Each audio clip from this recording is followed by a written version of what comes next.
like, Does does it yeah, sound perfect. like it's echoing? Okay.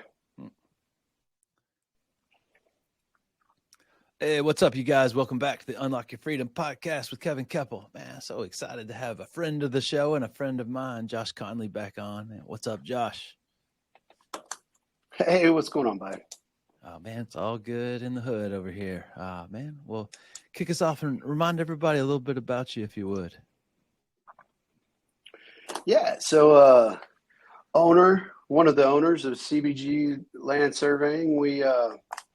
We work in the Dallas-Fort Worth area and in Houston. It's been a pretty cool ride. We've family business, been part of the survey community for over 40 years as a family, and just we're really striving to take it to a different level.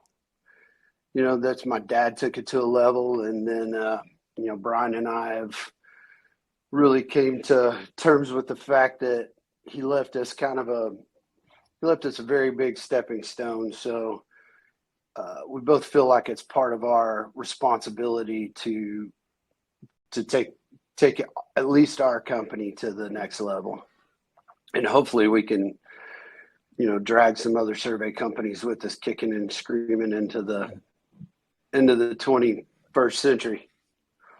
Yeah, and the Brian, he mentions his brother, Bryan Connally, and Brian's one of the other owner of CBG. And, Josh is being a little humble. CBG's about 250 strong and, full of really phenomenal people. I've had the opportunity to get to work with these guys pretty intimately for the past 3 years now. And, man, just powerful, really, heart-led people throughout the organization that just want to help each other, help the community. And it's really cool to see. And I know you've been working on some new things in the charity space and with young people as well. And so I'd love to have you share on some of that for us. Oh, okay. Yeah, so pretty cool stuff we got going around right now. We're 1 week into our very first internship program for CAD drafting. It's literally probably the hardest skill that we have for recruiting other people into our organization. There's definitely more work than people that do our type of work. Survey drafting is a very niche skill. So we end up losing a bunch to the engineering world or CAD drafting into the architecture, and so survey drafting is kind of a acquired taste or skill. So we decided that we were going to train our own. We've started with, there's 6 bright young minds here that are just graduated high school. In most cases, I think we have one college young man that's here for the summer, and he actually saw a sign on the side of the road that said "now hiring," and he called and asked for summer help. And we said, "Man, what a perfect timing on your part, because we're gonna do some work with you." And so it's worked out great. I mean, so far I just checked back in with them about 30 minutes ago. Bunch of smiling faces back there. So it's pretty cool. It's an interesting avenue. I don't know that surveying is taking a look at this side of it. At least that I know of. I know we hire and train people off the streets, that came in with survey, or bring them in out of the field and do that stuff, but it wasn't growing our departments fast enough. So instead of training onesie twosies at a time, we set aside a classroom in there. We bought the computers. We have actually our drafting manager is Brandon Cahan. He was really, really on board with this. It would not have happened without him, for sure. So he's actually in there training these young men and women himself this week and getting them started. And we got another guy, Joel Wilmon, who's been drafting for a long time. So they've got 2 instructors in there. It'll be an 8-week course. And at the end of the 8 weeks, these first 6 are guaranteed employment. Here at the thing, I don't know that we'll be lucky enough to keep them all. Some of them are going back to college. But we're gonna try. We're gonna at least try to keep them part-time. My thought behind it was, well, there's a couple of different things. So one of them is that in our industry, and I think in a lot of industries, a lot of small businesses, it's hard to afford training somebody raw from the ground up. So it's an expensive endeavor to just get them trained and then lose them to the first high bid, 6 months later, and start that revolving door all over again, which has been one of our problems as we get somebody trained and we have somebody leave off the back end. So I think that's part of it, is trying to get enough help in here that we can get some part-time help that they can go to school. The other side of that coin is that we take young people in particular, and they're not hireable in a lot of industries until they go out and get the schooling in the industry that they're in. So like AutoCAD in particular, at the college up here is where we're working directly with the college here, and they're actually earning 6 hours of credit this summer for the ones that are in the program. Young kids in particular, the 17, 18, 19, it seems to be the trend that they put themselves through school working at McDonald's or a waiter or, a host at On the Border or something like that. And so they're being trained in college, but they don't start their career until they get out of college. And it doesn't make sense to me that if we can pick them up with a semester of AutoCAD, they're already ahead of the raw talent that we hire throughout the rest of the year, because they know what AutoCAD is.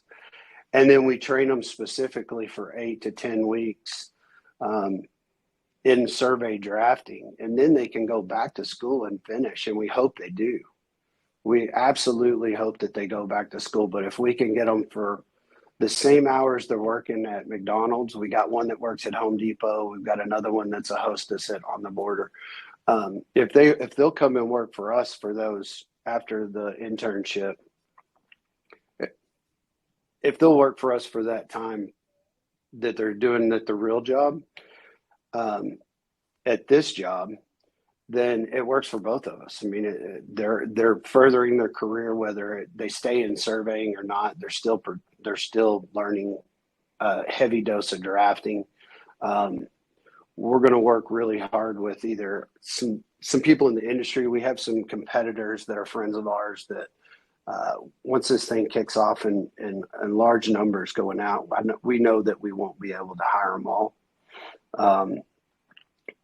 So we're going to really work with them, with some other competitors in our industry, or even, we have connections within engineering and architecture too. So we're working on building a class of a resume that would make these kids infinitely hireable right out of the 10-week class. So they don't have to do, there's nothing wrong with working at McDonald's to put yourself through school. I can't imagine anything harder than dealing with people at a fast food restaurant. But I think we found a niche here. I really do. I think we found a little slice that where we can locate and train assets for the business, and also do something that's really cool for these young men and women that are, maybe don't have to wait 2 years of college before they actually start their career. So they're gonna come out of this thing with something actually in the industry on their resume, which is cool to me. And for the people in leadership in this company that helped me put this thing together, I don't know anybody who's not really jazzed up for it. Yeah, what a cool thing that you're doing for the community and for, these kids, because, in college, I don't know that there was anything specific that translated, instantly to the professional world. It's like you learn all this stuff in college and you have to go learn a whole new skill set and learn how to, be in a professional work environment. And you're giving them that ability to do even before college for a lot of them. And what a cool Yep. gift to give them. So Yeah. go ahead. I'm sorry. I didn't mean to cut you off. Yeah, I mean, it's just for us, we decided to make it a paid internship. So they're actually employees of the company, so they could actually take, it's hard to give 4 hours of your day plus school plus work. So while it's only 4 hours here, and some of them, including the young man that works at Home Depot, he works a full-time job and puts himself through school and is doing this, but at least he can cut some of the hours from Home Depot and use that time with us as a paid internship, to be able to help his family. Because the idea behind this program for us originally was part of our charity program, was to find some kids that were lower income, maybe at risk of not finishing their degrees because of and I know your personal story too. We both started college at 18 and life got in the way, including being able to. Took the long road. Yeah. Yeah, I took the long road. But a lot of times the biggest part of kids not finishing their degrees or their schooling, in my opinion, is that they have to work. And they have to work. It's not because they partied themselves out of school. It's because they have to support either their family. In some cases, young men and women have their own families, but in a lot of cases, in the areas around here, they're helping support their extended families. And if you can't do that and make a decent living at it and go to school, a lot of times they're having to they're making a choice to go work instead of finishing the degree. So we're trying to do two things with it. I think that for us, it started as a feel good, and then we figured out how to make it work for our business. Because it's a strong get for us too. I mean, this is, it's a commitment on our part. So we're excited about it. I can't wait for this first one to get out of here. We're going to do we've done some things with it. We're developing the program as we go. So this first group is getting all the things thrown at them, and we'll see what works and what sticks. So one of the things we're doing is we're going to be bringing in some professionals. I've got some friends in some other professional industries that are going to come in and talk to them. They're going to do some interviewing with them so they learn how to give a professional interview. We have somebody coming in to do professional resume writing with them. So the idea behind the program is that we can jumpstart these young men and women in their professional career, whatever it is. We hope we get to keep some of them in the industry. If we don't, we're going to give them a leg up to make sure that they become outstanding citizens when they get older, and that they become a contributing member of society for sure. Man, what a cool thing that you guys started. And like you said, or alluded to, is you guys are the only ones doing this, to your knowledge. And so there's not a template to follow when you were building this thing. And I know you've been talking about this to me for at least a couple of years. So it's definitely been cooking in the hopper. And so as you brought this together, what kind of things surprised you, building this program and launching it? Well, one of it was how excited my teams were. Like, I've been kicking this around in my head for a couple of years. I've talked to you about it. It's something that we've discussed, and I finally got it to a point where I honed it down um, enough to where I could break it out and war game it out with other people. And when I did, across the board, everybody was like, "How can I help?" And I think that's a testament to the people I have working with me, is that they're starting to get the vision that we put out as a company. But let me put that a better way. I'm starting to get their vision of what they want their company that they work for, So I think that that's probably one of the biggest surprises for us, was that I think that I'm finally growing into the people that work for me, which is a great feeling. Somebody told me really early on, hire a bunch of smart people and they'll make you look good. And it's 100% been the case. For the first 8 years, I kicked and screamed about how my vision was. And then when I finally started listening to the people that work with me, hear what their vision was, all of a sudden we're twice as successful. It's Yeah. an amazing thing to do that. I mean, we've created that. This is just one of the programs that we're really trying to get started. This one came out first.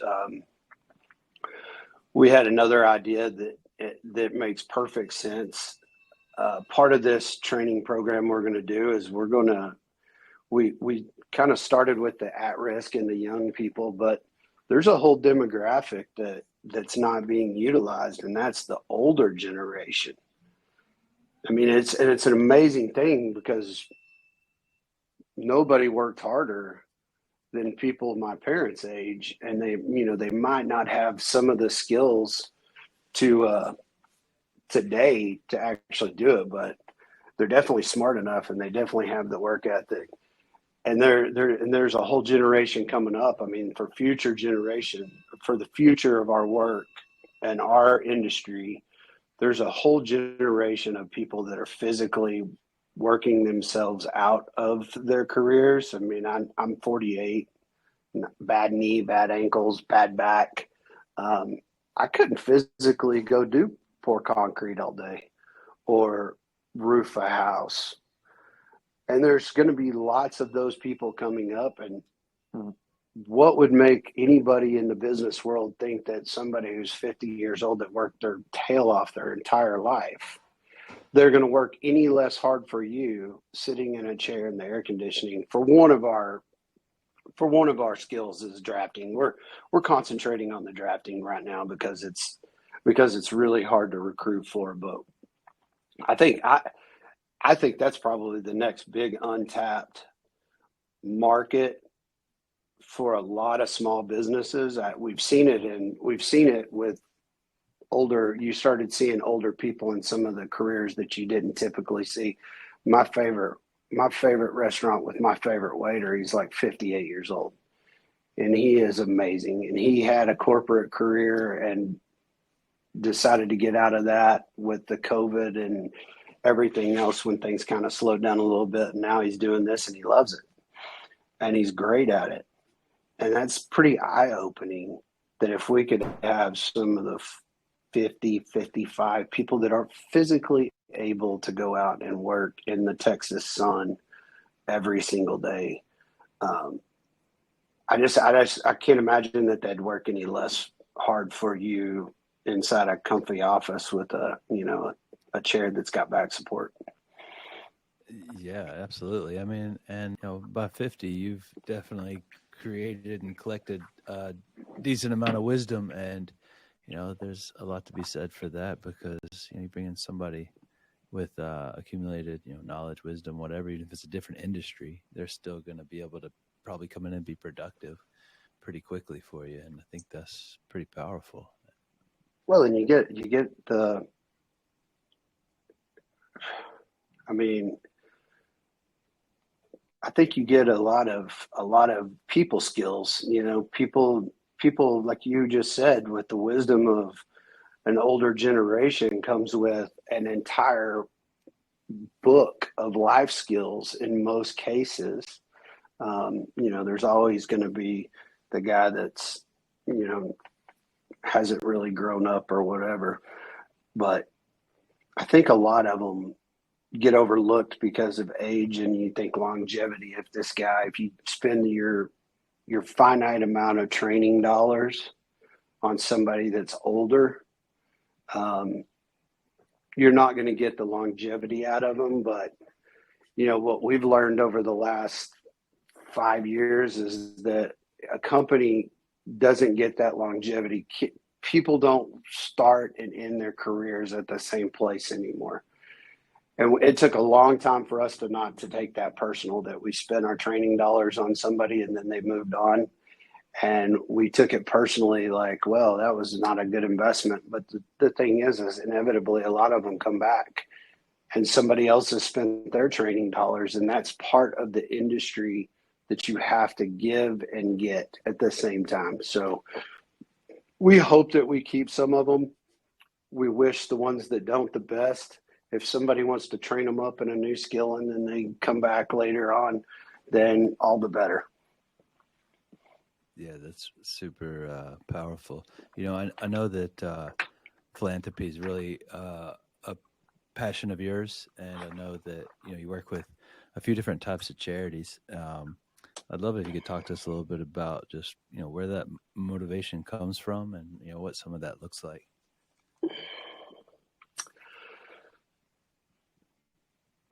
I don't, it's just, I've always been a pretty giving person, even when I was, completely a narcissistic, into my own feelings.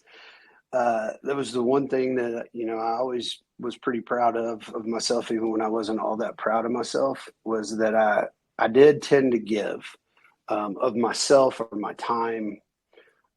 As I've gotten older and more successful, I realized that I don't know that you can be addicted to giving, but I'm pretty close.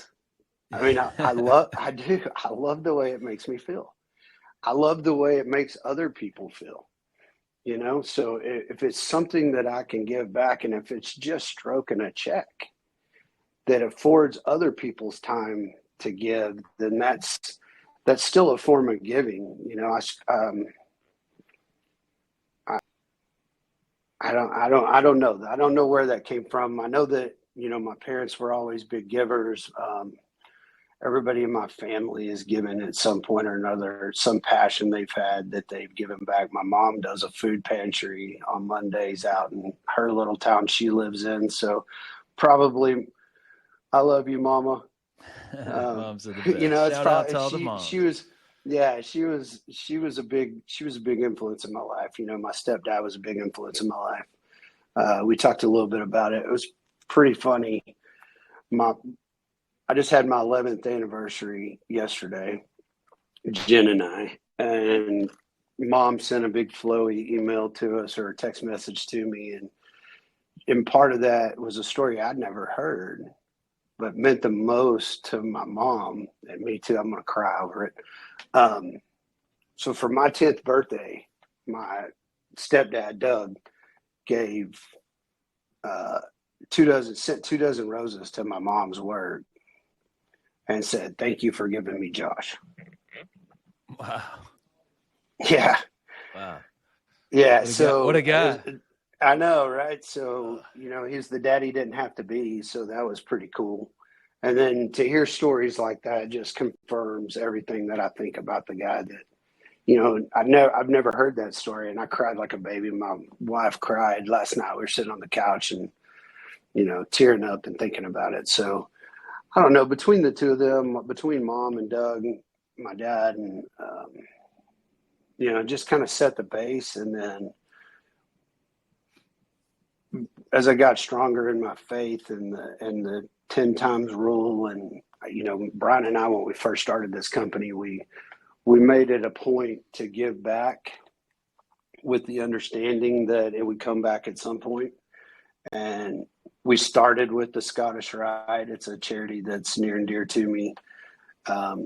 there's like 1 degree of separation from somebody in the business world that has had either a sibling, a child, a niece, a nephew be treated at Scottish Rite in Dallas. So what we didn't know of at the time is it was a really good business decision made from a place of caring, and then it just incentivized give and give and give, and you got back and got back and got back, and then it strengthens your faith, because that's what God said. He said, give and I'll give back, and you shall receive.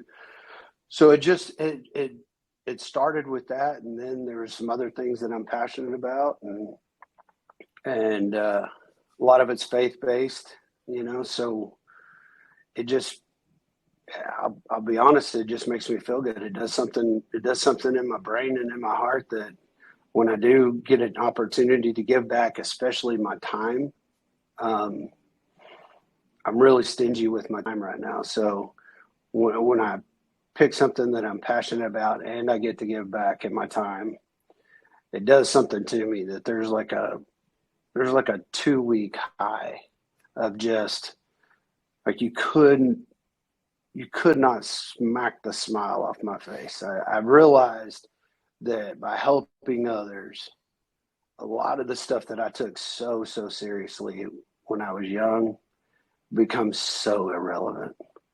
It really does. Yeah, absolutely. But that's the brilliance, man. It's like, well, for one, when I'm giving and serving other people, I don't have time to worry about what's in it for me or any of the other stuff that doesn't matter. And I love that.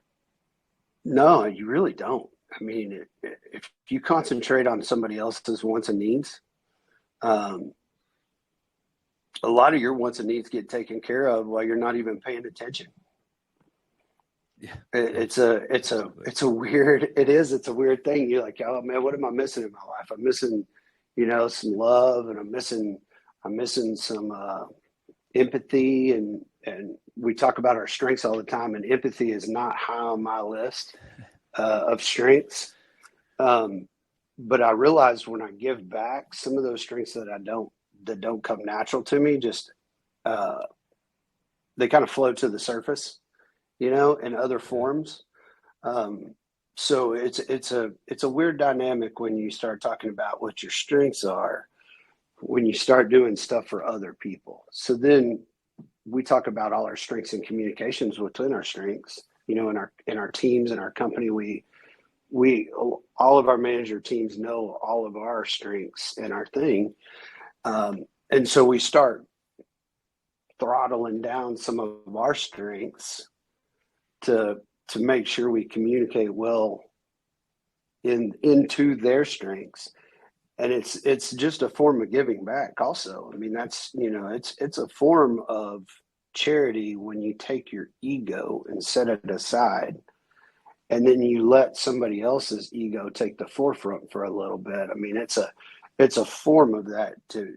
It works throughout everything in my life now. Everything in my life is based around a lot of these strengths, and a lot of the way I think of things is, what can I do to give back next? Yeah. And man, at CBG, their number one core value is selflessness. And I'm sure you guys can hear that pretty much threaded throughout everything Josh is saying. And another one's humility, and definitely hear that. And, hey, it's not like we're perfect. Nobody is, but, we're all this work in progress. But I know I've seen, really Josh transform. He's always been a great friend and a great guy, but, like when we're young, we're told to everything's about us, and we act accordingly for a while. And one of Josh's superpowers is competition. He's phenomenal at winning. He's one of the most competitive people I know, and I love to win. And we were talking about the soccer league he plays the other day. He's like, man, I just hate losing. And, it sounds like vehemently, and I totally get it. But Josh does it in such a beautiful way now that it's about us winning. It's not me, it's us. And I see that all through CBG. It's full of so many beautiful people that just want to be a part of the solution. And so I think that, that's a really cool example of, it's about growth and giving, right? The more we grow, the more we can Yeah. give to others. Oh, and no question. You know what the crazy thing is that, when we started this with the EOS and really transforming our company in a different direction or in the same direction, um, just bringing more people with us, is that we created these core values. Uh, and I'm pretty sure I didn't come up with maybe any of them except for extreme ownership. And that's because that one really hit me as a book. Um, and how I saw our company going. But a lot of the other ones, humility, respect,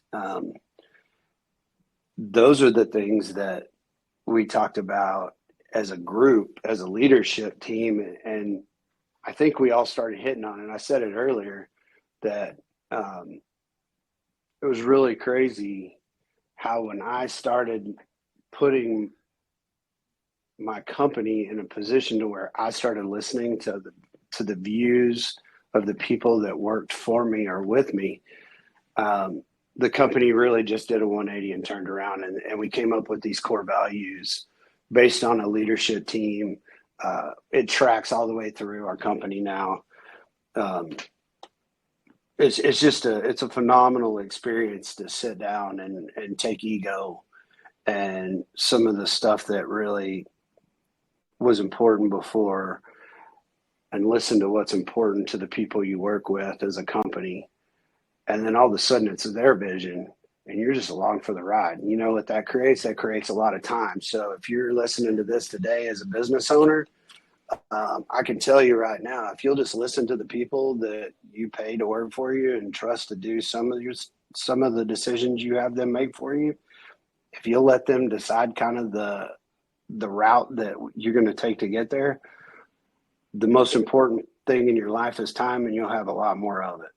Ooh, yeah. Well, people will support whatever they get to co-create because we're connected to it, and I think that's really something that you and all the other leaders have done a phenomenal job of, empowering the people behind you, and not just empowering, but inspiring. It's like those two things are required for excellence. I need to be inspired and empowered, right? I need to be stimulated to action and know what to do with that action. Yeah.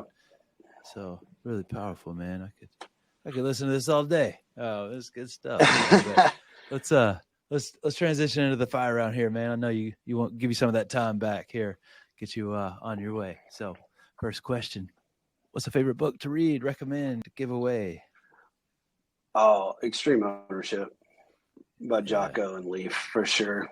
I mean, that's for me that kind of settles a lot of the things that I was lacking in leadership. It was always somebody else's fault. That takes that out of the equation completely.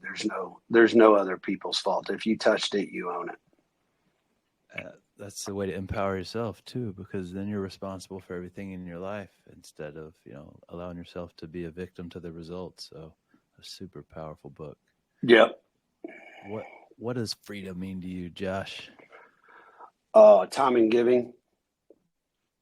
For me, time is, the one thing that you can't get back. It's a finite amount of it. Only the good Lord knows how much time you have of it. And it's crazy with the stuff that we used to worry about, and it's amazing what we used to worry about and think. I saw a quote the other day that maybe puts it better than anything when we started talking about this stuff. Is it just says if it won't matter in 5 years, don't worry about it for 5 minutes today. That's powerful advice. Yeah. I mean, just think about how much time you've wasted in something that's not even on your radar today. Like, it's crazy, just the little stuff. I mean, it's, the cutoff in traffic or, my daughter loves to talk back. So some of that stuff is it's easier said than done, but I know that 5 years from now, when she's a young lady growing up and she grows out of this stage. So a lot of times while correcting her, I'm not mad at her for doing it. So it's the same with everything. I mean, what's important to you is not so important to other people. So I think that's part of that, giving back in time. And then, we talked a little bit about the giving stuff. I think as you figure out some of your passions, and hopefully you can do it, hopefully you can figure it out earlier than it's they say that youth is wasted on the young for sure. If you can figure out your passion and then turn that passion into a way to give back to others inside that passion, it's an amazing experience for somebody who's done it. I wish I would have learned that a long time ago. And I wish if I could have done that in a more serious, structured way when I was younger, I can't imagine where I'd be today. Well said. All righty. Last question. What's one message, if you could get it out to the world, what would that be? Don't take stuff so seriously. Oh, man. Yeah. I mean, we as people tend to, it goes right back to that quote, if it doesn't matter, if it's not going to matter in 5 years, then don't spend any time worrying about it today. It just goes back to that. I mean, we've turned the world into polarization and opposites. I'm a political animal, and I've realized that I'm also a jerk when I start talking about politics because I'm convinced of my absolute rightness in it. So I've really toned that part down.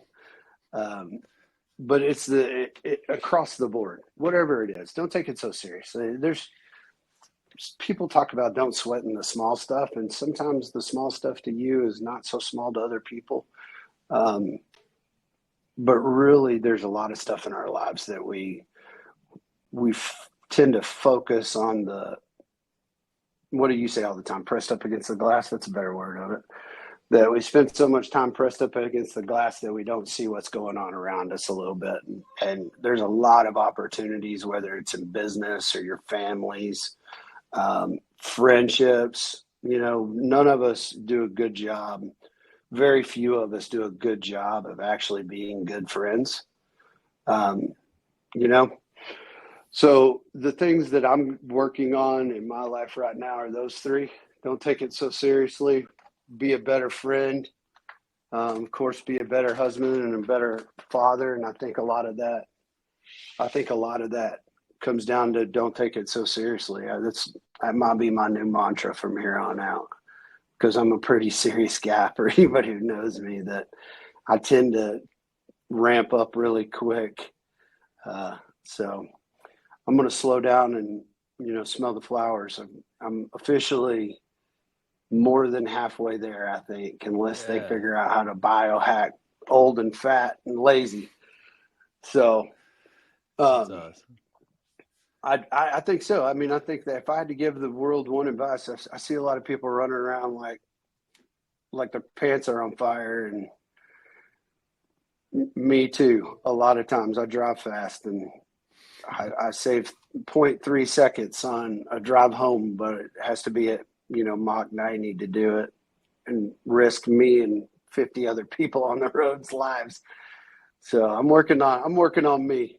That's part of that levels of leadership. It was funny. I was reading some of the stuff this morning because I knew we were going to talk about a lot of it. And, when you get to the pinnacle or 5 levels of leadership, a lot of level 4 is developing leaders to develop other leaders. But most level 5 leaders spend most of their time becoming a better leader themselves and growth. So it's one of those things where you have to give fully to that part of of yourself if you really want to become an exemplary leader. And I feel like that I've got a lot of growth to do. This is a new journey for me. It's not a lifelong love of learning. Lo and behold, my 34th strength is a learner. So I've already started with some headwinds, but I like to read and I like people. So I have those two things in common with a lot of other people that, don't have learner as a top ability, but there's no way for you to grow either your company or your life without a lifelong love affair with learning. Absolutely. That's well said. Well, man, I'm super grateful for you taking the time out to share with me and our audience today. If you guys want to check out some more on Josh, I'll put his website in the show notes and personal cell phone number. I'm just kidding about that. But, I'll definitely put the website in there for you. So thanks for making it to the end with us, you guys, today. We love y'all. We'll see you next time on the Unlock Your Freedom podcast. Thank you, Mr. Keppel.